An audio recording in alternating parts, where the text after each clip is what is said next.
Good evening. Thank you for joining us for Denver 7 News at 5. I'm Jessica Porter. And I'm Micah Smith. 4 officers charged in the death of Christian Glass appeared in court today. Idaho Springs officer Brittany Morrow, Georgetown officers Timothy Collins and Randolph Williams, and trooper Ryan Benny are charged with failing to intervene in the excessive force of another officer. Glass was shot and killed in his car last June after he called for help when his car broke down in Silver Plume.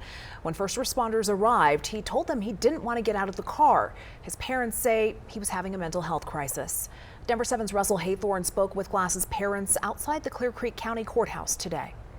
Christian Glass's family has called out all of these officers for failing to exercise common sense and compassion during the more than hour-long incident that ended with Christian's death. It's overwhelming. So many people involved there that night. Not one of them spoke up or did anything to stop it. Christian's parents, Simon and Sally Glass, have been highly critical of the escalation of force the night Christian was shot and killed. There's senior people there. There's people that should have known better who did nothing, who literally, or worse than nothing in some cases. You'll recall 22-year-old Christian was fatally shot by police officer Andrew Buin in June 2022 after Christian called 911 for roadside assistance. It took law enforcement weeks to release this body cam footage, which shows Christian never left his car during the incident. It's out and out murder, and all of those people there should have stopped it. The officers who appeared in court today for failure to intervene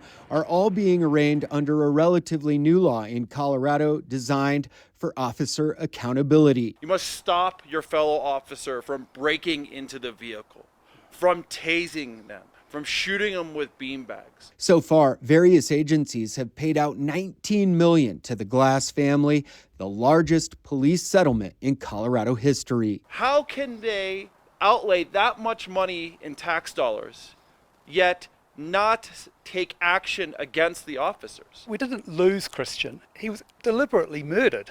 If we lost him, we would have found him by now. All of the failure to intervene cases have now been set over by a judge with new court dates in January and February. In Georgetown, Russell Haythorne, Denver 7.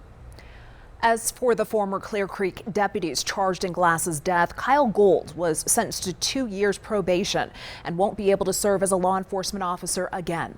Andrew Buin pleaded not guilty to second-degree murder. His next court date is next Monday, December 18th.